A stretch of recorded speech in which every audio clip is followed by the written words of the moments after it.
Olá, eu sou a Tatiane Giovannini, da Luz Gestão Financeira. Estamos aqui para mais um episódio do nosso podcast, o Luzcast. Eu sou a Yasmin e hoje a gente está com um convidado ilustre, o Gil Celidônio, do grupo GPS. Prazer estar com vocês, legal demais estar gravando. Vamos ver o que vem pela frente aí. Tentar, tentar levar conteúdo que as pessoas possam utilizar de forma simples. Eu acho que isso é o mais legal no podcast, né? As pessoas assistem muito Sim, e se a gente puder ajudar, com tô aí. certeza. Gil, você é especialista de... Conta um pouquinho pra gente. Eu comecei vendendo fruta na beira da estrada. Uau, Essa foi a minha primeira empresa. Então eu sou um especialista em vendas, né? especialista. O meu negócio é vender, desde que seja lícito.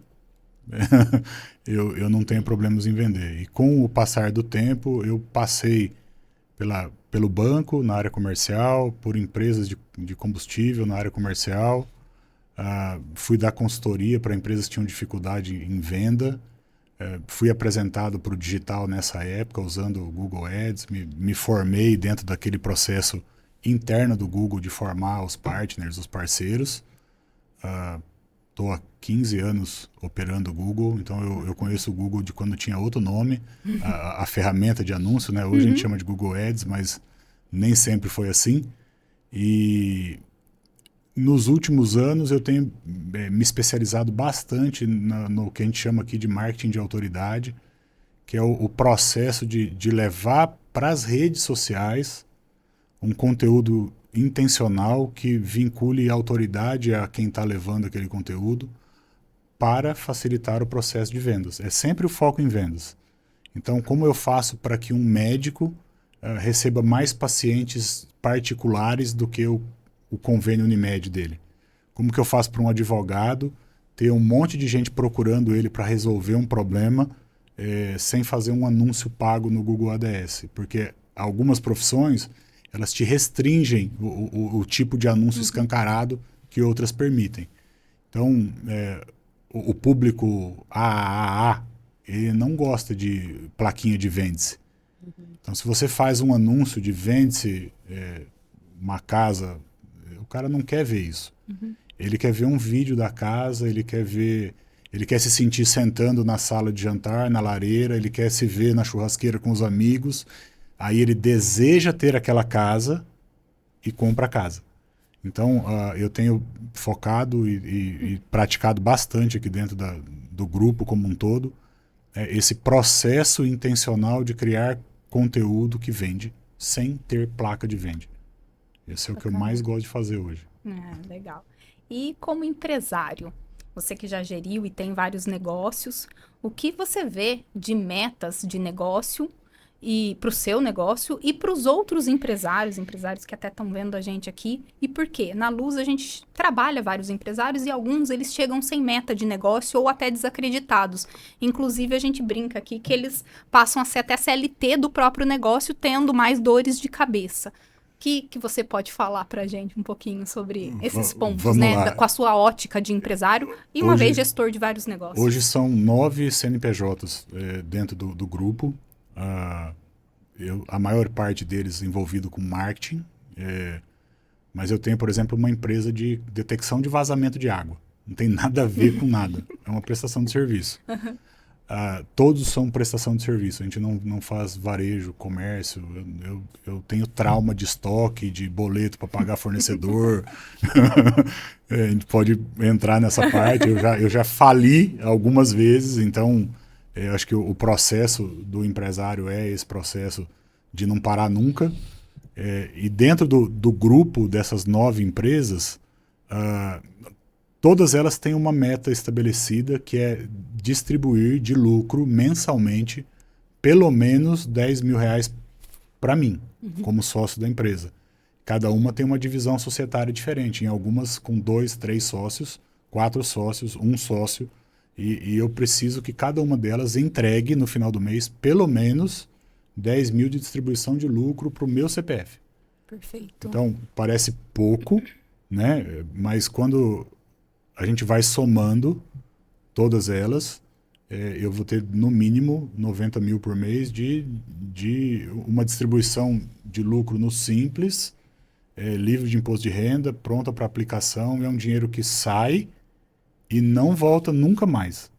Ele vai para minha aposentadoria, ele vai para uma outra caixinha, vamos dizer assim, do investimento de longo prazo, aí sim, compra de imóvel, de construção, de fundo de investimento imobiliário, outras coisas. Mas falando de meta, a meta inicial dos negócios é essa.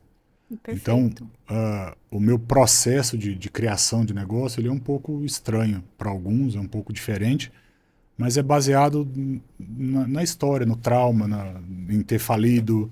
Então, eu não boto dinheiro bom, esse dinheiro que está separado, em coisa que eu não validei o processo e não sei se realmente vai dar negócio ou não.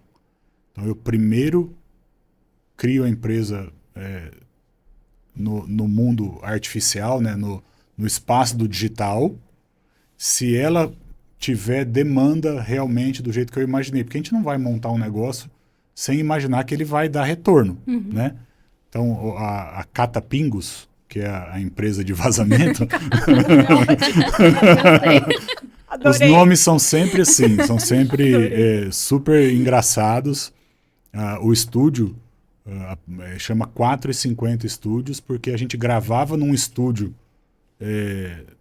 alugado e para tomar um café tinha que pagar 4,50. Eu falei, então eu vou montar o meu e vou batizar de 4,50 em memória ao preço do café do outro. A gente vai buscando nomes legais mesmo.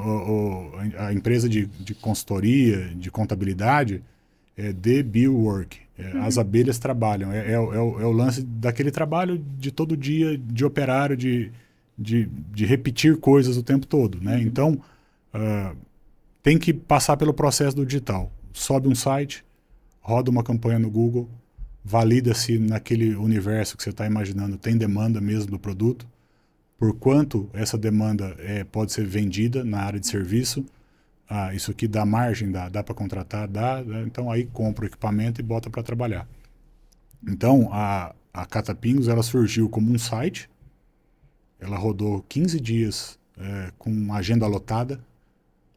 O telefone tocava e você não tinha horário para atender porque estava lotada a agenda. Mas, na verdade, não tinha nem o equipamento, não tinha operador, não tinha nada. Estava só testando o processo. Eu queria que viesse, não, essa semana não dá, só daqui a 15 dias a gente vai ter horário. Mas a gente entendeu que tinha demanda. E por quanto aquilo era vendável. E aí comprou o equipamento, deu treinamento para uma pessoa e começou a rodar. Parece que é fácil, que não tem dor de cabeça, que não dá trabalho, mas o primeiro operador do negócio, na primeira semana de trabalho, pegou um serviço por fora. Puxa. Acontece isso, não? Então... Eu tenho até um ponto sobre isso. Eu estava conversando sobre isso esses dias com a Tati, de que esse é um dos grandes erros dos empresários. Você acreditar que o seu produto é muito bom, é muito melhor que todos os produtos, que ele é revolucionário, e você aposta todas as suas fichas nele, sem ter certeza se ele realmente é vendável, se ele realmente vai ter lucro. Então, você não pode, por exemplo, quem trabalha com marketing digital, pegar o seu produto e investir toda a sua caixinha de dinheiro que você tem no tráfego. Você nem sabe se vai vender, para quem vai vender, você não sabe se está validado com o público. Então, esses são erros comuns que a gente vê aqui também no financeiro do nosso lado. Da pessoa construir um caixa e ela mantém o mesmo curso que lançou lá em 1999 e acha que aquele curso vai vender para sempre, do mesmo jeito, sem regravar, sem fazer nada, e investe um super dinheiro e aí para de dar o retorno que ele esperava. Ou é um produto novo que ele nem validou e ele já aposta todas as fichas que vai salvar o negócio dele. Então, eu acho que essa estratégia que você usa de testar primeiro, aos poucos, e aumentando de pouquinho em pouquinho, é super válida para todo mundo. Eu fiquei 2 anos com o meu curso gravado, sem conseguir vender ele. Bastante tempo. Vendia pouco, né? Vendia pouco, dava alguma coisa presencial, fazia venda por dentro e tal, mas aquela venda que a gente... escalou 6 em 7, não sei o quê, não acontecia. Não acontecia, não conseguia fazer. E eu sou o cara do Google e não conseguia fazer. Eu tentei página de vendas, eu tentei vídeo, propaganda com post, de tudo que você imaginar eu tentei. E não ia. Aí um dia eu assisti um podcast de um cara falando a respeito de venda no 1 a 1, no processo comercial. E quando eu vendo o presencial do mesmo curso, é 1 a 1 que funciona. Porque é um high ticket que eles chamam. É um produto de R$ 8.000 por cabeça, por pessoa. Então, se você não conversar com a pessoa, não explicar o que vai ter, qual que é o acompanhamento, o bônus, o presente, ela não compra. Aí eu virei para um sócio aqui na operação e falei, cara, faz tráfego e manda para o meu número de WhatsApp. Ele falou, Gil, mas o número que está lá na tua conta é o teu número pessoal, que tem que ser business, não sei o quê, tem todo um rolo, né, no tráfego pago aí. Eu falei, não tem problema, pode mandar no meu. E aí eu fiquei 20 dias atendendo todo mundo que vinha, um por um. E entendendo a demanda, a dor, o que é que eu precisava ter de coisa para mostrar, aí pedi uns depoimentos para alunos gravados, aí eu ia botando depoimento, e criei um fluxo que começou a gerar venda. E aí eu fui automatizando para eu ficar cada vez mais fora do processo e o processo continuar vendendo. Com isso, a gente estava conversando aqui, fez plim que tocou um curso, daqui a pouco faz outro. E está vendendo sozinho. Então, agora que vende sozinho e dá mais de 10 mil por mês de receita, isso vira um CNPJ e vai ser o 10º CNPJ lá, que é a escola. E aí a gente vai ver a parte fiscal, a gente vai ver a apostila, para pegar 40% como material didático, aí você vai organizar a coisa como um todo. Mas os sócios aqui nos últimos 30 dias, eles queriam me matar. Porque eu fiquei 30 dias fechado na sala, olhando pro robô. Tem gente aqui que tem ciúme do robô. É sério, tem ciúme do robô. Porque eu só dou atenção pro robô, eu não falo mais não sei o que, eu não faço mais não sei o que lá, mas agora eu tenho um negócio que produz, entendeu? Agora eu posso botar para valer, para rodar. E do que você trouxe também, até dos negócios, um ponto alto aí é da sua organização, enquanto pessoa física, né, enquanto sócio, da gestão financeira. Você falou de aposentadoria, são todos pontos que a gente no financeiro também fala e trata com sócios, mas é uma dificuldade muito grande. O empresário vem todo misturado na pessoa física, na jurídica, um rolo. Ele sempre acha que o dinheiro todo da empresa é dele, e dele meio que é da empresa, e qualquer coisa ele fala, não, mas se eu arranco tudo agora, mas se eu precisar, depois eu aporto. Eu falo, não, eu não tenho nem dinheiro para trabalhar. E você falou das caixinhas, né? De colocar a caixinha da aposentadoria, os investimentos, e do quanto é importante, por exemplo, ter o lucro do negócio e de cada negócio, porque na minha concepção, a empresa nasce para dar lucro. Se eu tenho uma empresa todo mês. Se não tem lucro, como que a gente faz? Vocês vão ficar arrepiada aí. Mas eu arranco tudo todo mês. A empresa tem que dar lucro todo mês. Não, ela tem que gerar caixa todo mês. E o meu é recorrente. É renda recorrente. A maioria das coisas é renda recorrente. Então, mas se a empresa precisar de um aporte, de uma emergência, ou de a compra de um equipamento, de um investimento, ela está no grupo daquelas que dá lucro? Tá, então eu ponho o investimento, faço eu mesmo o financiamento num banco da casa. Mas eu não deixo dinheiro parado no caixa da empresa. Entendi. Todo mês, fecho o caixa, distribui o lucro para os sócios. Ele fica com o lucro lá, eu fico com o lucro aqui, e aí cada um faz o que quiser. E o mês que vem tem que dar de novo. Por quê, né? Porque, para mim, se a conta ficar com saldo, gera um conforto no empresário que vai levar ele para um caminho de se acomodar. Se o número tiver 000 no dia 1º, ele tem que correr atrás. É tipo meta de vendedor. Isso aí é DNA de vendas, né? Você bateu a meta, serviu para aquele mês. O mês que vem começou tudo de novo.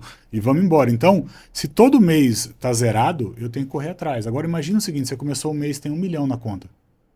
E um cliente reclama alguma coisa para você, ele paga lá R$500 por mês. Como que você vai tratar ele? Aí você começou o mês, você está zerado. E ele paga R$500 por mês. Como que você vai tratar ele? Muda o jogo. Sim. Mas tem gente que prefere deixar o caixa e tal. Acho que isso é meio virtual, vamos dizer assim, né? Se o dinheiro está lá ou está cá... É que você tem uma organização enquanto pessoa física, que não é a realidade de praticamente a maioria das pessoas que a gente, enfim, trabalha ou conhece. A maioria tem muita dificuldade de ter uma gestão financeira na PF também. Então, quando o dinheiro entra na PF... evapora. Ou as pessoas acabam, né, por subir muito o padrão de vida. Então, elas começam a fazer viagens caras, trocam de carro, sobem ou o aluguel onde moram e vão para casas bem mais caras, em lugares bem mais caros. E aí começa, né? E vira também, quando a empresa precisa, eles acabam não tendo caixa. Então, Eu moro na mesma casa há 20 anos. Eu levei 43 para fazer a minha primeira viagem internacional e foi de presente. Eu ganhei, por conta do meu trabalho, a oportunidade de ir a Israel filmar um cliente, criar Legal. conteúdo para um cliente. E depois aí eu vi o bichinho pica e aí você não para mais, né? Aí agora todo ano eu faço uma viagem para fora. Mas eu tô aposentado já, isso é importante. entende? Então é outra dinâmica. Eu primeiro resolvi o problema de como ficar velho. E aí depois agora eu tô usufruindo, porque também tem um outro lado, né? O cara que não gasta nada, que só trabalha, só guarda, só acumula e não vive. É equilíbrio. E eu me vi num determinado momento que eu puxava para o fundo de investimento de 500 em 500 reais. Caía na conta, eu puxava, caía na conta, eu puxava. E ia só fazendo isso. Eu passei um tempo nessa pegada para fazer a grana da aposentadoria. Aí um dia eu olhei e falei, cara, já tô ganhando uma grana que dá para parar. Desta renda, não das empresas. Tô com o mesmo carro faz 4 anos. Tá quitado. Eu acho que agora tá na hora de botar o pé e falar, agora eu vou andar com o carro que eu quero. E aí eu fui e comprei o carro. Então, mas também assim, comprei o carro e fiz o carro pagar o carro. É um jeito louco de tocar. Mas eu comecei a fazer conteúdo em função de um lifestyle, que é o que o pessoal pratica no legal. digital. E este conteúdo de lifestyle vendeu uma turma de curso presencial que comprou 2 carros. Entende? Então o carro se pagou ali. Então, eu comprei uma sala uma vez e precisava reformar a sala e decorar a sala e deixar ela bonita. O pessoal que ia trabalhar lá queria que ela fosse parecida com o Google, com puff, colorido e tal. Falei, beleza, vamos montar uma mentoria, uma imersão aqui, 20 alunos para fazer o dinheiro de reformar a sala. Então, é um jeito diferente de pensar a cabeça, mas isso vem de ter vendido fruta na estrada. Eu não fui vender fruta na estrada porque estava tudo bem. Eu fui vender fruta na estrada porque estava tudo mal. Eu estava com problema de comida dentro de casa. Eu era menino e tive que fazer isso. Então, é um lugar que eu não quero voltar. Eu não quero voltar para o sítio, eu não quero voltar para a enxada. Eu não quero trabalhar cuidando de fruta nunca mais na minha vida. Então, tem que... É isso, eu acredito também que seja boa parte. Eu acho que eu compartilho parte dessa experiência. Eu sempre olho e falo assim, tá, aqui eu não queria voltar mais. É isso Então aí. eu sei muito bem para onde eu não quero voltar. Uma vez que eu não sei para onde eu quero, né, para onde eu não quero mais voltar, ir para frente é o caminho e a gente precisa seguir. Eu gosto disso, vem de encontro com algumas linhas, né, que eu tenho também, de valores, enfim, de empresa. E eu sempre gosto de olhar, né, para a empresa, é um ponto que a gente traz, porque o pessoal confunde muito. E aí é esse confundir do dinheiro e de deixar algumas coisas se misturarem, enfim, né? Estilo de vida. Às vezes as pessoas começam a olhar e querer, de fato, ostentar sem fazer isso que você fez. Sem olhar para aquele bem como algo que, peraí, deixa eu ver, né? Se eu posso ou Tem se muita isso vai me clareza, né? rentabilizar. O Gil tem muita clareza do que ele tá conquistando e o porquê. Por que que ele vai pegar isso, né? Pra quê? Sim. As pessoas não têm isso, elas simplesmente vão no automático. Elas querem, elas caem Isso. elas caem na armadilha que o marketing cria. Mas eu sou o cara que cria a armadilha, eu não posso cair nela. Sim. Entende? Não? Essa dinâmica do consumismo não pode fazer parte do processo. Agora, tem coisas que geram receita. Ah, Gil, mas andar com carrão gera receita? Depende. Eu tive numa empresa uma vez com esse carrão e o cara virou para mim e falou, meu, o cara que veio antes de você chegou de Uber. É super legal, né? O cara anda de Uber, não polui, não tem carro. Ele chegou de Uber e pediu a mesma coisa que você pediu chegando com esse carro aí. Melhor contratar você. Então, foi uma venda que o carro fez. Já aconteceu com você também, né? As pessoas olham, elas olham algumas coisas assim que, embora não faça parte ainda da minha vida, eu confesso que não é algo que eu gosto, que eu me sinto confortável, mas acontece. As pessoas, elas olham a sua vida, o seu carro, o que você tem. E, principalmente no nosso caso, a gente fala de finanças. Como que eu posso falar de finanças ou de renda extra ou de, enfim, né, reserva de segurança ou viagem ou isso, se são coisas que eu não vivi. É igual nutricionista gordo, né? É.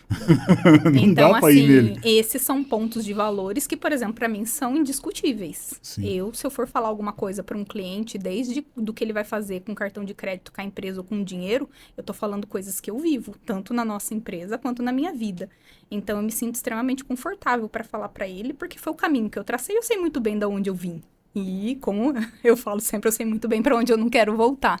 Então, uma vez que isso está muito claro, a gente faz, né? Cada um com seu nível de risco. Eu, como financeiro, tenho, né, uns drives de segurança mais ali aflorados, mas sempre trabalhando nessa linha de raciocínio, do que a gente vai fazer, do que a gente está buscando de meta, objetivo, que dinheiros queremos ter e quando, né? E acho que é legal vocês compartilharem isso, porque assim, os clientes de vocês, eles não chegam com a vida toda... Eu não nasci com a vida toda organizada, assim. Eu tive que ter problema para ficar com essa forma de tocar o negócio.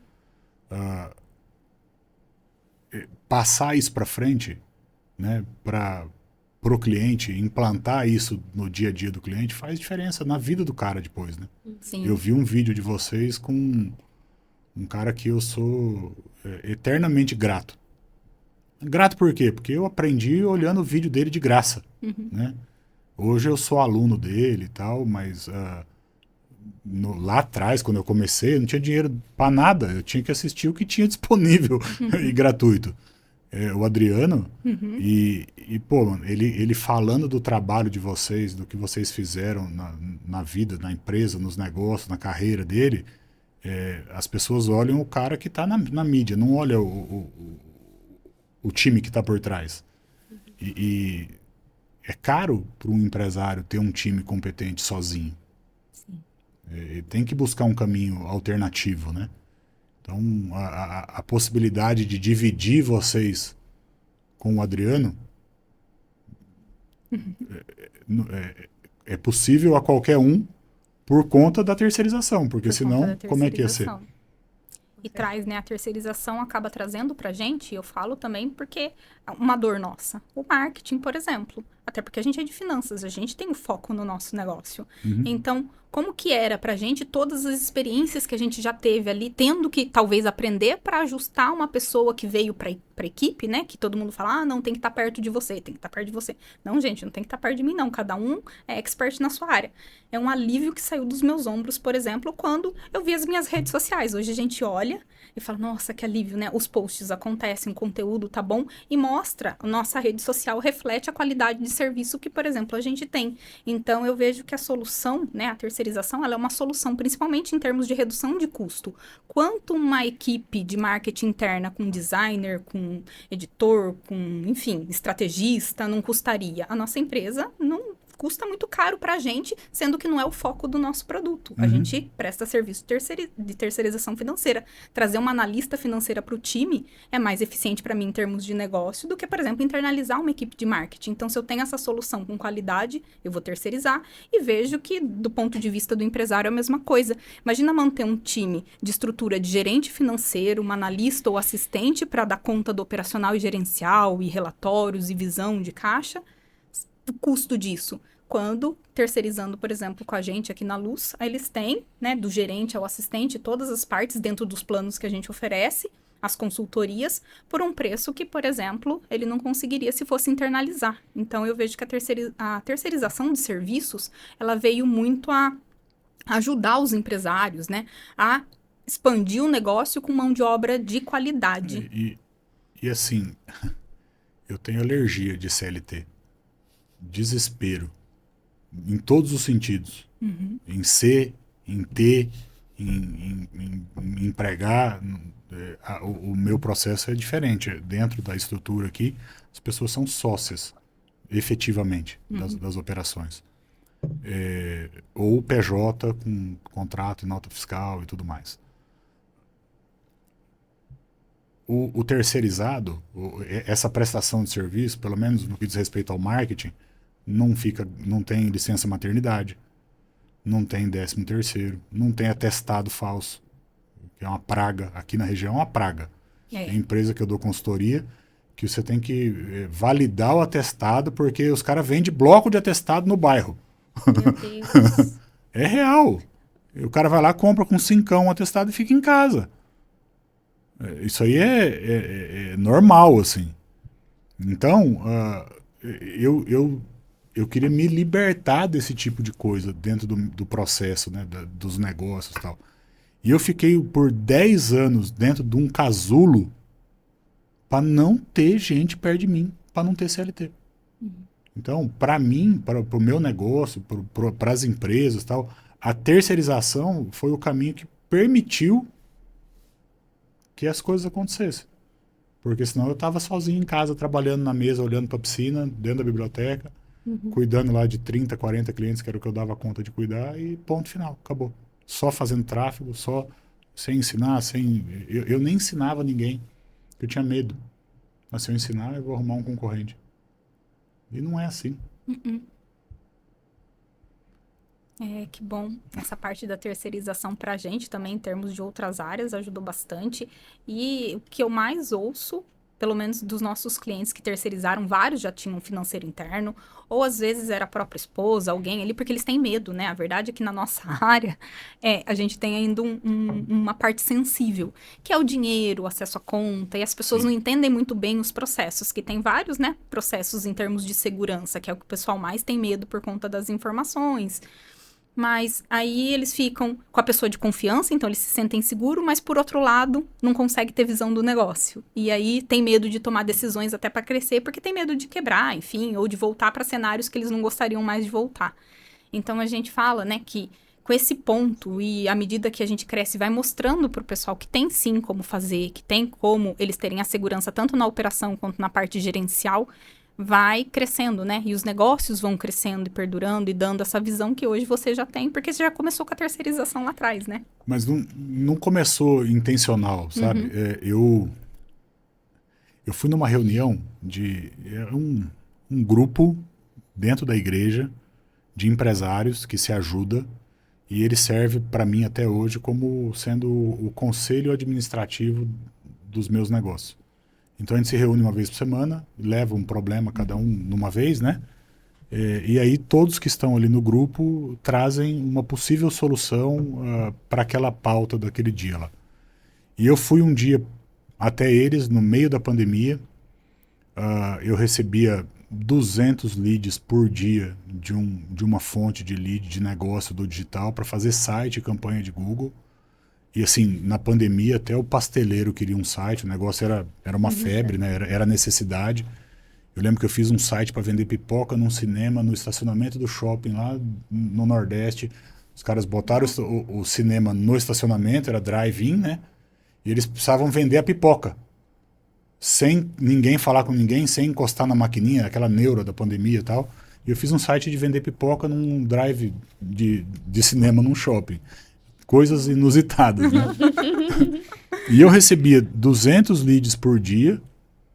Eu precisava botar isso para um recurso de vendas, operar isso, fazer as vendas, para que, uma vez vendido, eu pusesse um designer para trabalhar, e tudo freela, e tudo naquela loucura de não ter CLT. E aí eu fui para o grupo e falei assim, olha, eu tenho a seguinte questão, eu estou com minha empresa assim, o meu faturamento está legal, sou eu sozinho, mas eu tenho uma demanda diária de 200 leads chegando, não sei até quando, mas está chegando. E eu tenho as pessoas que vendem por comissão e eu tenho os caras que fazem como freelance o site dentro da plataforma. Eu não quero que esse cara conheça aquele cara, eu não quero que ele saiba de onde vem o lead, eu quero que ele receba o lead, venda, me passe a venda, eu delego para manter o negócio funcionando e surfar aquela onda por mais tempo. Porque senão se você fala demais, você vai arrumar um monte de concorrente no dia seguinte lá dentro da plataforma. Até arrumei um por acidente. E aí disse pros colegas ali na roda, né? Falei, só que eu não quero ter CLT, e eu não vou contratar nunca mais um CLT na minha vida, e eu gostaria de usar essa demanda de alguma forma. O que acontece hoje é que para eu usar eu vou ter que ficar aí o dia inteiro distribuindo lead, e aí eu não consigo operar o meu negócio principal, que é o que paga as contas. Como que eu resolvo? E entre as várias ideias ali, um dos caras falou, por que você não terceiriza esse serviço de... Um falou de automatizar, o outro falou de um monte de coisa, né? E o outro falou, por que você não terceiriza isso para alguém que vai entrar lá, que é um terceiro elemento, não é nem designer, nem vendedor, ele vai entrar lá na tua conta, porque o acesso era só por dentro da minha conta, e vai copiar o e-mail que chega e mandar para o vendedor 1. E aí, um Trello, né? Manda para o e-mail do Trello, cai no painel do Trello do cara lá o lead, ele pega e assume a venda e segue dali em diante. Falei, cara, é uma boa. Legal isso aí. Vou procurar alguém. E aí Deus faz as coisas dele de um jeito bem engraçado. No dia seguinte foi um amigo em casa me pedir cliente. A gente já tinha trabalhado junto. Ele falou, cara, eu tô atendendo algumas coisas, tal, fazendo, despachando negócio de cartório. Já viu cartório online? Ele tocava cartório online. Então o cara precisava de uma matrícula, não sei do que, lá na Bahia, pedia para ele tinha um jeito de vir aquilo, tudo de forma online e tal, com um monte de gente, uma rede e tal. Eu preciso de gente para isso aqui e tal. Eu falei, cara, eu tenho um serviço para você. Eu tenho 200 leads que chegam para mim por dia que eu preciso distribuir para 5 vendedores, na ordem, sem privilegiar ninguém, na ordem de chegada. Ele falou, mas tem que ficar o tempo todo fazendo? Eu falei, não, se você entrar de hora em hora, de 2 em 2 horas e mandar, entra de manhã, entra 10 horas, meio-dia, 2, 6 da tarde para parar e tal, e distribui o que tiver e tá bom. Porque eu tinha 24 horas para responder aquele contato para não ser banido da plataforma. Ele falou, não, dá para fazer. Ele cobrou lá uma mensalidade e começou a fazer. Eu parei de ter que ficar distribuindo lead. Eu já ganhei 3 horas do meu dia para produzir outras coisas. Então começou a minha experiência com a terceirização aí.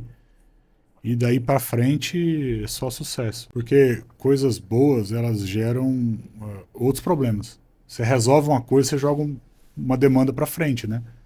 E aí a gente vendeu muito site, deu muito certo. Vendeu muita prestação de serviço da agência, que foi muito legal. Só que daí eu tinha o problema de ter que cobrar as pessoas a mensalidade do serviço. Não tem nada mais chato do que cobrar as pessoas. Nada mais chato. Porque você liga, o cara conta história triste, ele mata a mãe, ele mata a prima, ele mata a tia, e o negócio tá funcionando, você vê que o WhatsApp dele tá chamando, que ele tá vendendo, mas ele tá contando história triste. Aí você tem que desligar a campanha, sabe? É super desgastante. Aí hoje, graças ao serviço do BPO financeiro, eu nem sei quem pagou e quem não pagou. Sabe assim? Eu olho o número macro. Tem 3 mil de inadimplência. Se isso aqui tiver dentro desse 3 mil aqui o tempo todo, tá bem. Se aumentar para 4, eu ligo lá. E aí? O que está acontecendo aí? Aí eles vão cobrar, eles vão pôr no cartório, eles vão acionar o jurídico, eles vão cancelar contrato. Aí é tudo lá. Eu não me desgasto mais com essa tratativa de dinheiro com o cliente. Então isso mudou para mim. Aí eu já ganhei mais 3 dias do meu mês, porque eu não precisava mais ficar cobrando gente que não paga. E é um problemão, né? Você imagina nessa estrutura com 9 empresas, com um cliente que às vezes contrata de 2, 3 ao mesmo tempo. Ter que ver quem pagou, quem não pagou, fazer acerto entre as empresas, relatório, fechamento, não tem como. Fazer toda a gestão, né? E olhando para esse tanto de empresa que você tem, né? Quais são os números que você gosta de avaliar? Se você avalia mensalmente, o que é importante para você como empresário? Quantidade de avaliação positiva no Google Meu Negócio é a primeira coisa que eu olho. Antes do faturamento, porque ela tem que estar dando 10, lembra? Então, o ponto de estabilidade para mim é o 10. Eu cuido muito das que estão abaixo disso, e quando passa disso, meio que já criou o processo e vai embora. Então, se eu tiver avaliação positiva no Google Meu Negócio, chegando todo mês, é sinal que a coisa está fluindo bem, e o meu processo passa por isso. Porque o cara que fala bem de você te indica para outras pessoas. É o marketing mais barato que tem, né? Então, Com certeza. o pessoal fala de funil de vendas e eu só arrumo confusão quando alguém fala isso aí perto de mim. Eu penso num processo comercial que é cíclico, contínuo. Ele começa com o marketing, ele passa pela equipe de vendas, ele precisa do cara que é o designer, ou o estrategista, ou o tráfego pago, ou sei lá o que a gente vai contratar, o cara do caça-vazamentos lá para fazer o serviço. Mas eu preciso, na última etapa aqui, do cliente falar bem de mim para a roda continuar girando. Qualquer parte dessa desalinhada, breca, trava, atrapalha. Então, a primeira coisa que eu olho é se está chegando avaliação positiva no Google Meu Negócio. Estranho, né? É uma paz com relação à questão financeira, porque é óbvio, a segunda coisa que eu olho é quanto tem de inadimplência em cada uma das empresas, num relatório condensado. Eu abro lá, a empresa do Catapingo tem R$ 1.500 de inadimplência. Ela não pode ter inadimplência, ela é prestação de serviço. O cara vai, detecta o vazamento e recebe na hora e vem embora. Não pode ter inadimplência. Então, isso é um alerta. Então, o segundo número, quanto tem de coisa atrasada em cada empresa. Por conta do que a gente faz, do tempo que faz, a gente não tem conta atrasada para pagar. Então, não é um número que apareça lá de quanto que eu tenho para pagar, que eu estou devendo. Tem empresário que tem essa dor. E eu já tive com vários que choravam para decidir se ia pagar a água ou se ia pagar a luz, né? E ficar naquele malabarismo de pratinho. Aí eu olho o número de vendas novas, de cliente novo, de reunião agendada, depende do negócio, né?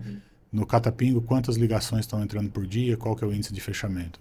Na empresa de tráfego pago, quantas reuniões agendadas pelo time comercial? Na empresa, porque se eu estiver vendendo e não tiver inadimplência, está acontecendo. Na empresa de curso, quantos cursos está vendendo por dia e qual que é o retorno pelo investimento, porque é um produto digital, é de perpétuo, é todo dia, então quanto eu gastei de tráfego pago e quanto gerou de venda. Então, cada negócio, alguma coisa em específico, mas eu começo olhando se tem alguém falando mal do que eu estou fazendo, né, para corrigir rápido. Porque tem gente que vai olhar tudo e depois ele vai olhar se alguém reclamou. Sim. Aí, aquilo já gerou uma avalanche de reclamação para frente, não perde o controle, né? Então, e se o processo comercial continua gerando negócio. Então, o processo comercial da 019, da agência das meninas, da Thalita e da Thaís, depende de quantos agendamentos de novas reuniões de apresentar o negócio elas fazem por semana. Se parar de apresentar, para de vender. Se parar de vender, uma hora ou outra, um cliente ou outro perde, né, cancela e tal, o faturamento vai cair e vai deixar de dar aquele resultado que tinha que dar. Então, o processo comercial ativo sempre tem que estar chegando o lead. Tem que estar chegando. Isso tem que virar negócio. Empresa que não vende, morre. Não está crescendo, está morrendo. É o que a gente fala, não tem financeiro que recupere a empresa que não vende, porque às vezes o cliente, ele traz a dor, né, dele de vendas, de comercial, pra gente. Isso é a coisa mais comum. E eu falo assim, gente, Manda para mim. Não tem Se financeiro tiver que problema de recupere. comercial, manda para mim. Olha, Adoro porque- problema de comercial. E assim, uma pena, porque tem negócios bons.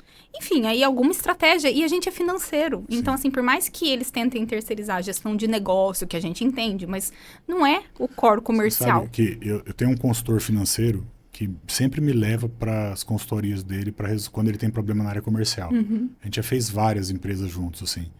A última que a gente fez foi uma empresa de equipamento agrícola, antiga, daquelas que, assim, tudo é antigo, o produto é antigo e tinha que achar um jeito de vender novo. E quando falava de colocar na internet, os donos começavam até a tremer.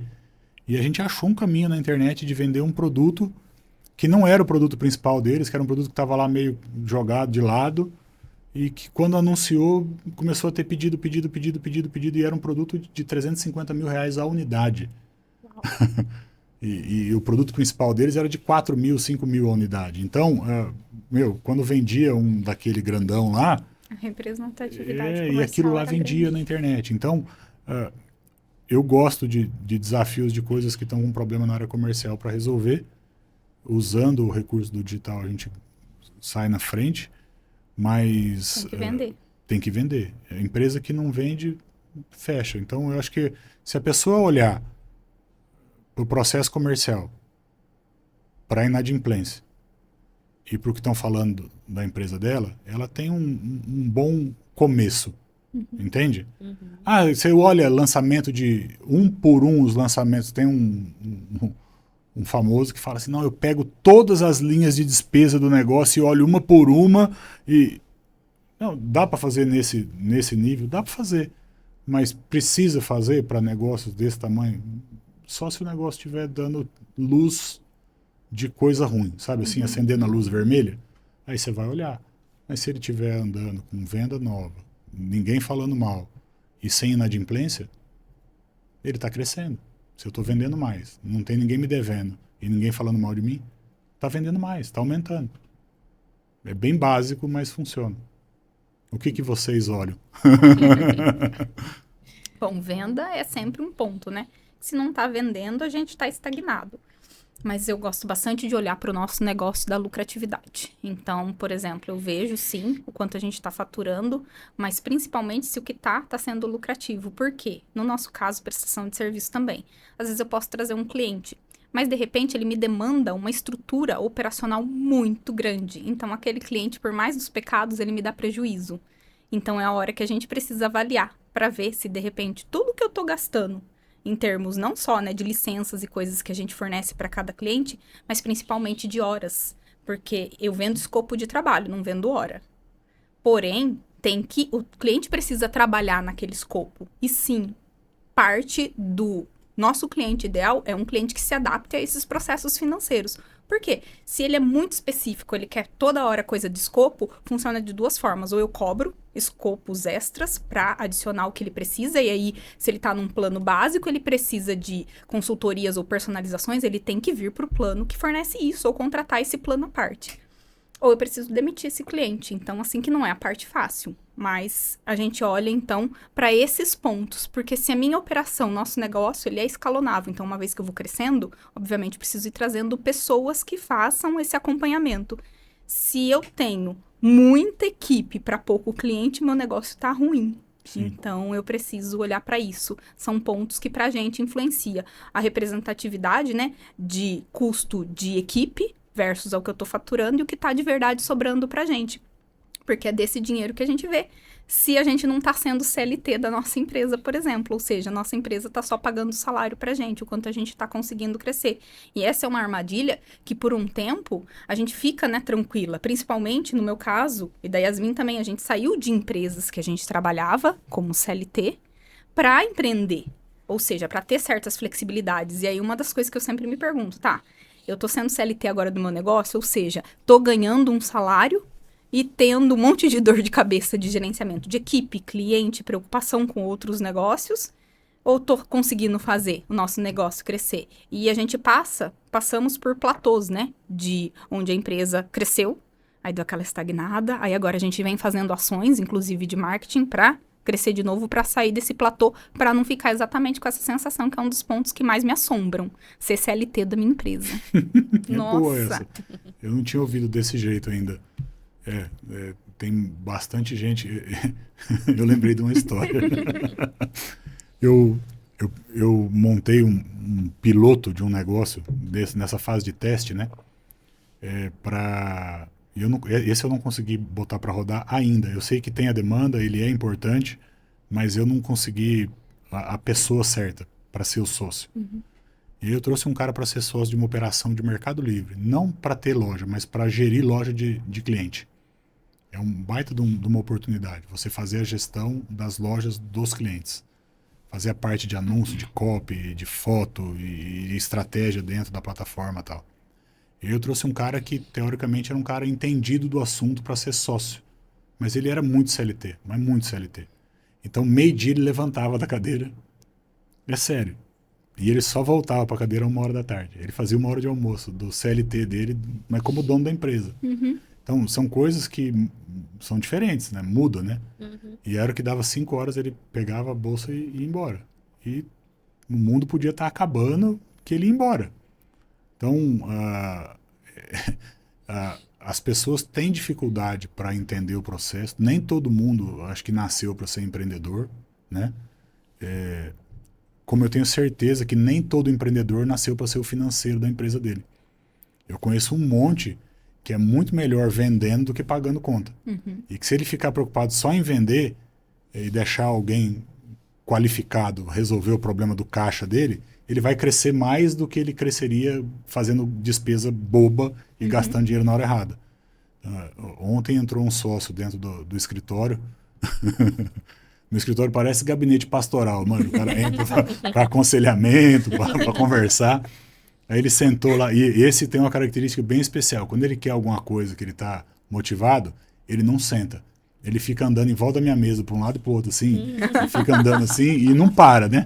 Aí eu falei assim, do jeito que você está andando, eu já sei que é bomba. Senta aí um pouquinho. Aí ele falou, não, sabe o que é? Eu conversei com o cara lá da programação, ele quer fazer um sistema. E vai ficar 45, falou rapidinho assim, 45 mil para fazer lá o produto, o que você acha? Oi? Eu falei, eu acho que a gente não precisa nem conversar mais sobre isso, a conversa tá encerrada. Ele falou, não, mas por quanto você acha que vale para eu fazer uma proposta para ele? Eu falei, inverte. Quanto que a gente tem de demanda contratada desse serviço em outro lugar hoje? Quanto a gente gasta por mês nesse produto em outro lugar? Para justificar ter o meu. Ele falou, nada. Eu falei, então a conversa não existe, mano. Nós estamos brincando de faz de conta. O caminho é o seguinte. Oferece para a base de cliente o produto. Contrata o produto que a gente tem disponível, onde você está se inspirando aí para fazer um igual. O dia que a gente tiver aqui um volume de 10, 12 mil reais por mês pagando mensalidade, aí a gente pode contratar alguém para fazer o nosso. E a hora que o nosso estiver pronto, migra. E tá tudo bem. Esse é o meu processo. É verdade, né? Não faz sentido. Aí levantou e foi embora. E agora eu tenho certeza que ele vai botar em prática, ele vai vender, ele vai operar, ele vai chegar no 10, 12, porque a tese dele é boa. O produto é bom. Tem demanda. Então, a gente tem o cliente dentro de casa. Eu fiz isso com contabilidade. Eu tinha aqui uma quantidade de clientes que eu indicava uma contabilidade fora. Certo? Aí chegou num volume financeiro lá, que eu falei, cara, legal, esse negócio é bom. Vamos conversar lá e vamos tentar uma sociedade com esse escritório, né? Aí eu fui lá no cara, falei, eu tô querendo virar sócio.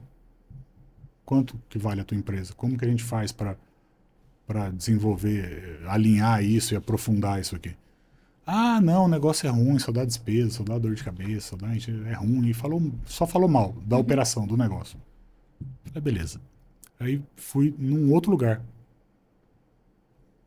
Ah, é ruim, não vai, não sei o quê. Aí fui num terceiro lugar. Uma pessoa da igreja, que tem um escritório funcionando, que tinha uns 20 mil de faturamento. Aí eu falei, ó, eu quero isso, eu quero ser sócio, meio a meio, desse jeito, assim, eu tenho mais um tanto desse para pôr dentro da operação. A gente vê quanto vale o que você tem, a gente acerta o financeiro e segue junto. Ah, não, para mim, para ser sócio, eu não quero. Ela foi honesta, pelo menos, falou que não queria. Ah, então tá bom. Aí eu fiquei um tempo com aquilo dentro da cabeça, né, e pensa, e ora, e conversa com Deus, e fala, e aí? A ideia é minha, a ideia é sua, o que nós vamos fazer? E eu lembrei de um amigo que fez seminário comigo. Estudou comigo. E parou o seminário para se formar contador. Ele saiu do seminário e foi acabar a faculdade de contabilidade. Aí eu liguei para ele e falei, Lucas, eu queria falar de negócio com você. Ele falou, não sei nem o que é, mas eu já aceitei. Tô indo aí, tá feito já, mas vai ser. E ele é meio assim. E ele veio, a gente conversou, nasceu o negócio da contabilidade, é um dos CNPJs, e ele toca a contabilidade, faz o serviço dele, ganha muito mais do que ele ganhava como CLT, onde ele estava, então tá dos mais felizes, vai casar agora e tudo, e a gente tem a operação da contabilidade, e sabe quanto eu investi na empresa de contabilidade? Fala um número. Nossa, não sei. Primeiro, sei lá, pagou alguma coisa pra ele, pro Lucas? Eu comprei um computador para ele. Caramba. Porque ele não tinha. Só isso. Ele não tinha computador para trazer para o escritório. Ele tem uma baita máquina na casa dele, mas não tinha um notebook, uma máquina de transfer. Eu fui lá, comprei um notebook, botei um notebook na mesa dele, uma telona, não sei o que. Está dentro de uma das salas dos escritórios nossos aqui, está tocando a contabilidade. Todo o problema que eu tinha de contabilidade, de pedir coisa e não vir, acabou, está aqui. Eu levanto. É um empreendedor visionário, né? Investiu um computador e agora tá tirando agora eu recebo e não tem mais 2, 3 cabeça. todo mês de rentabilidade. e assim, dentro de um escopo de negócio que a gente já tinha dentro de casa. Então, tudo que eu olho de negócio, ele tem que estar ou antes ou depois do negócio principal. Ô Gil, mas catapingo, o que tem a ver com o teu negócio principal? Aparentemente não tem nada a ver. Mas um dos CNPJs é uma imobiliária. E a imobiliária demanda esse tipo de serviço em imóvel alugado, que está com problema. É uma demanda. A gente pode partir para um lado aqui de administração de condomínio. É uma das coisas que está em pauta. E condomínio tem vazamento toda hora. Então, ter a empresa de vazamento, de caça-vazamento, atenderia isso aqui. Entende? E aí, numa conversa, um dia em casa, de bobeira, um cara caçando coisa para fazer, que estava descontente com o CLT, eu sou o cara que arranca o povo da CLT. E ele é engenheiro, ele conversando, eu falei, cara, eu tenho um negócio aí que eu acho que pode dar certo, eu preciso testar.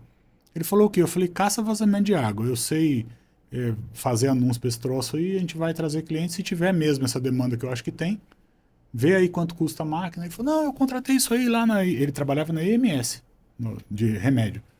Eu contratei lá na EMS para fazer no estacionamento, cobraram R$3.000 para não sei o que tal, acharam o vazamento. Eu sei o cara que tem a máquina, aí ele rapidinho achou quanto custava a máquina, não sei o que, eu subi o site, numa sentada, que a gente brinca aqui, senta, faz e põe no ar, e vê o que dá. E começou a tocar o telefone. Ele falou, Gil, mas aí você atendia o telefone? Sim, no começo eu atendi o telefone. Tem a demanda? Tem. Aí estrutura o negócio. Aí botei um sócio fazendo toda a gestão e a parte comercial. Então ele atende o telefone, ele fala, ele marca, ele faz laudo, tudo é esse cara. O outro tá na rua fazendo o vazamento e eu no Google, levando o cliente para dentro da estrutura. E foi mais um. Esse daí foi um pouquinho mais caro o investimento, que teve que comprar o equipamento. Mas já pagou e já está rodando, entendeu? Então, estando antes e depois do processo, você já tem a demanda, você já tem o cliente. Quantos clientes que você tem que poderiam estar dentro da tua contabilidade? Faz sentido? Faz sentido. Os clientes, às vezes, nossos clientes mesmo, da nossa base, eles falam, se você tivesse contabilidade, eu fechava com você. Você já tem essa demanda. Aí entendeu? Eu falo, tá bom, vamos você olhar. Você já tem essa demanda dentro daquele escopo. Então, se você já tem o cliente ali pedindo, para de falar não, né? Fala sim. A gente gosta de falar não. Não. E às vezes é a mesma coisa, você está falando não, não, não, não. E tem anos que você está falando não. Fala sim e resolve. Então, eu acho que é essa loucura da minha cabeça aí que vai abrindo esse monte de portinha e vai tocando a coisa desse jeito. Precisa. Sempre tem que ter um que vai, né? É, legal. Gil, a gente está partindo então agora para o final, fazer algumas perguntas que a gente faz, né, no encerramento dos nossos podcasts. O que você falaria, né? Faria de diferente na sua trajetória ou falaria para o Gil de lá do passado, quando você estava começando ou quando você ainda estava vendendo, né, a fruta na estrada? O que você faria? Vale fugir, não? Cara, minha mãe brigou muito comigo para me fazer ler. Ler. Eu dei muito azar, assim, porque o primeiro livro que eu tive que ler de forma obrigatória era muito chato. O Pequeno Príncipe, não dá nem para entender o que tem naquele livro. Até hoje eu não sei bem que loucura que é aquela história. Mas o hábito da leitura hoje, ele existe na minha vida, mas ele é forçado. Eu queria ter isso do jeito que a minha filha mais velha tem, de ser algo do dia dela, espontâneo. Ela lê porque ela lê. Eu leio porque eu preciso. Então é muito diferente. Então eu voltaria lá atrás e tentaria criar o gosto pela leitura em mim, que não foi desenvolvido lá na primeira infância, vamos dizer assim, e eu tive o cuidado de desenvolver com a mais velha, e agora a gente tem feito com a mais nova, porque se eu tiver facilidade em ler, eu tenho acesso a qualquer coisa de qualquer lugar. Faz sentido? Super. E aí você se desenvolve muito mais rápido. Então, eu voltaria lá e colocaria o chip do hábito de leitura. Bacana. Seria uma coisa para mudar. Isso Me mesmo. custa, ler me custa. E eu preciso ler muito todo dia e me custa muito. É, Boa Não. dica. não é um hábito, né? Às vezes não é um hábito. E eu admiro também as pessoas que têm por hábito, assim, prazeroso, assim. Eu também, eu leio porque preciso estudar, porque tem conteúdo que eu preciso ver, então vou pegando as indicações de livro, de coisas que agregam, né? Na minha vida, principalmente técnica. Mas também não é um hábito Tem na um minha tipo de vida. literatura que eu adoro, que é a romanceada. Quando aquilo é uma história sendo contada, eu fico tão dentro da história que eu não consigo parar de ler porque eu quero saber o que vai acontecer, né? Então, isso eu não tenho dificuldade de ler. Eu tenho dificuldade de ler livro técnico, livro né, Sim. da área de marketing, que não tem muita história, é um negócio pesado. Agora, eu li recentemente, até tá aí, eu tenho insistido que o pessoal leia, um livro que chama A Meta. Meta. É um romance de administração de empresa. Eu só consegui parar a hora que acabou. É um baita de um livro e você não consegue parar. Porque é uma história de um cara que tocava uma grande indústria bichada e ele acha um jeito, graças a um encontro que ele teve com um israelita lá, com um judeu, de organizar o processo de produção da fábrica de um jeito que mudou o jogo, né? Então, por ser um romance, conta a história dele, que a mulher briga com o filho, não sei o quê, vai pra fábrica e volta, aí você não consegue sair do Instigou mais livro. a leitura. Pô, eu não vou esquecer o ensino do livro. E não é porque é um romance que deixou de De ensinar. passar. Mas livro que não seja assim, eu sofro. E trazendo essa pauta ainda de negócio, então, o que você, Gil, empresário, falaria para os outros empresários que estão começando, enfim, né? Para quem quer abrir negócio, às vezes está até procrastinando alguns pontos, o que você traria da sua expertise? Testa antes, né? Teste antes. Teve uma ideia, testa. Mata ela. Primeira coisa. Validou a ideia, aí afunda, né? Se dedica naquilo até aquilo amadurecer e andar sozinho. Mas tem que andar sozinho. Se for dependente de você, não vale nada. É triste isso. Mas se o teu negócio for dependente de você, ele não vale nada. Como negócio, ele não vale nada. Ele dá receita, ele dá lucro, ele te dá um bom salário, mas é a mesma história de estar preso na CLT, porque ele depende de você. Eu preciso ter coisas que andam sozinhas, que se eu quiser ficar um mês lá na Europa passeando, as coisas vão continuar acontecendo. Então, testa, afunda até andar sozinho. A hora que andar sozinho, eu boto um sócio, se você não quiser um sócio, contrata um gestor e põe aquilo para rodar e para funcionar. Eu passei 30 dias agora mergulhado dentro de um aprendizado novo, de um processo de automação comercial de um produto digital. Então é um fake 1 a 1, é um 1 a 1 automatizado. Eu fiquei um mês fazendo. Tá feito, tá pronto e tá funcionando. Agora eu tenho que escalar isso e botar alguém para cuidar. E sair. Porque eu preciso ter tempo para gravar mais cursos, mais podcast, mais conteúdo. Eu sou o cara que tá na mídia, então eu preciso ter tempo para isso. Sim. E as coisas não podem parar de acontecer. Então, testa, funcionou, valida, vai até andar sozinho, com foco de que aquilo tem que andar sozinho, põe gente para fazer e monitora. Perfeito. Agora é hora de virar a mesa e deixar você fazer uma pergunta aqui pra gente. Sobre financeiro. sobre finanças? Uau! Eu tenho uma. Bora lá. Vocês acompanham um monte de gente que eu admiro muito, assim, né? Que são ídolos, vamos dizer assim, gente que a gente tem como alvo, assim, como objetivo, chegar onde esses caras chegaram. De uma forma resumida ou detalhada, o que é que vocês dariam de conselho para o Gil de hoje para ser o teu super cliente de amanhã? Vocês acompanham a trajetória desses todos, né? Cliente ligando agora, não. Depois a gente vende para ele. Só o barulhinho de plim-plim.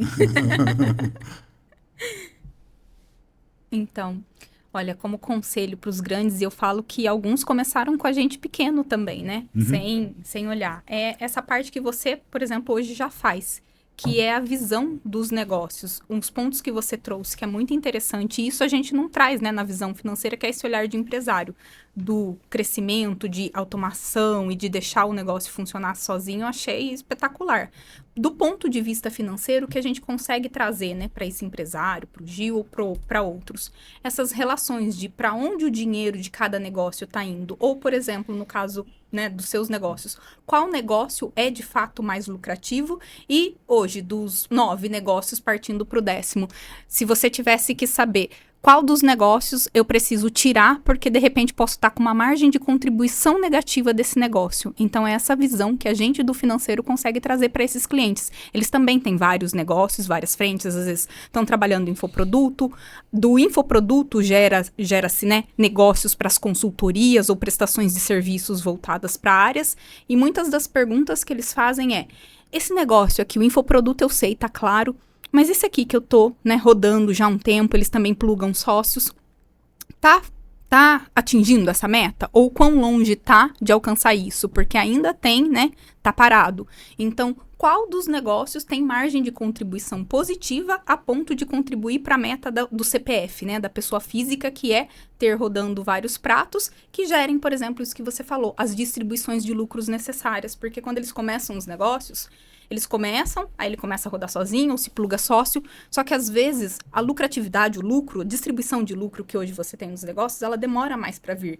Então eles querem entender no nível de ainda tá um galinho plugado em mim, né? É um negócio que tá atrelado ao meu nome, à minha marca.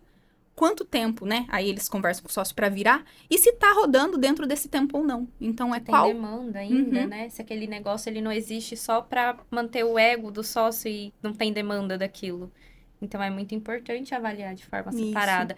E essa consciência que você tem de testar primeiro, como eu falei, não é todo mundo que tem. Então, esse é um conselho que a gente dá. Olhe para os seus negócios de forma individual também, entenda se ele realmente está valendo a pena, ou se ele está dando mais dor de cabeça do que dando lucro. Ou se ele está trabalhando com margem negativa e tem um porquê disso, porque tem alguns negócios ou alguns produtos que ele tem motivo para estar trabalhando ou com lucro zero ou até com porta de entrada para você vender um produto mais caro. Então, fazer essas análises como empresário é muito importante. E isso é o empresário que tem que fazer, porque é a gestão dele, a gestão do negócio dele. Ele não tem que esperar que o financeiro dê isso para ele. Ele precisa pegar e começar a entender para onde o negócio dele, claro, com o apoio do financeiro. Mas ele precisa tomar conta disso. O financeiro fornece números, né? Isso que você quis dizer. O financeiro vai fornecer os números e a base. Isso a gente consegue dar. Porém, a parte de tomada de decisão para ver se ele vai manter aquele negócio ou do porquê ele está mantendo aquele negócio com baixa margem de lucratividade ou até, né, uma margem de contribuição negativa, é um motivo que ele precisa. E às vezes ele espera essa gestão de negócios que saia da gente, de falar, viu, acho que essa hora, agora você pode parar o seu negócio. Só pra ter aquela briga, sabe? Que nem aquela briga do mercado. Eu só vim aqui pra discutir. Tem um meme, né, na internet. Tipo, só pra eu falar assim, ó, acho que esse negócio não é bom. Aí ele vai com unhas e dentes e fala, não, ele é bom, porque isso acontece. Porque daqui a pouco ele vai virar e através dele eu vou vender isso, isso e isso. Só que isso nunca acontece. Então fica negócio aquele de estimação. Isso! Não, Deus me livre. Exatamente. Tem que ter desapego. Na mesma velocidade que eu tô indo, eu tô voltando. Eu fui, bateu, não deu. Tchau, né? Tchau. Simples assim. O cara falou pra mim do negócio do catapingo. Mas você vai comprar esse equipamento e se não der certo, eu vendo, cara. Vendo pra alguém, e bola pra frente. E tá tudo bem. Né? Não tem esse emocional. Agora, se der certo, aí eu monto mais 10. Que você não pode parar em uma. Aí você tem que... Eu em Portugal, eu pesquisei o mercado lá. A maior empresa lá atende o país inteiro, que é um estado nosso, né? Só que ela tem 70 e poucos pontos de atendimento. Ela faz, além do vazamento, ela faz desentupimento e mais não sei o que lá de energia. A frota de carro no pátio é um negócio gigantesco. Então, é um negócio que parece um negócio nanico, mas eu tô olhando para ele grandão. Então, é franqueável. Bota 20 cidades de uma hora para outra. Fazendo, dá treinamento, ensina e põe, dá treinamento, ensina e põe, dá treinamento, ensina e põe, e Google em cima. Se você controla o fluxo de cliente, você controla o negócio. Perfeito. Obrigado. Obrigado pela Obrigada. resposta de vocês. Fiquei pensando em alguns sócios aqui agora. Hoje eu tava igual a Nazaré, só fazendo conta na cabeça, assim. Não, eu tava mesmo. Tava pensando em algumas operações que ainda não chegaram nos 10 mil e outras que já chegaram e passaram, mas que tomam um tempo que talvez não vale a pena. Aí tem que fazer essa pergunta mesmo. Sim. Obrigado. Foi bem reflexivo. Valeu. Imagina, Gil, obrigada por ter participado aqui com a gente.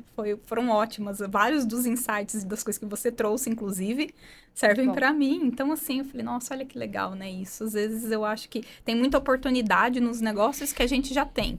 A gente só não tem, por exemplo, essa velocidade, essa visão que você tem de, sabe, tomar a frente e vamos testar. Porque se testou, deu certo e tá, vai. Às vezes eu falo porque como pessoa, né, mais metódica, às vezes eu sou a pessoa que, vamos organizar tudo. Aí, de repente, você fala assim, não. Aí você já desiste porque já organizou tanto que já cansou, entendeu?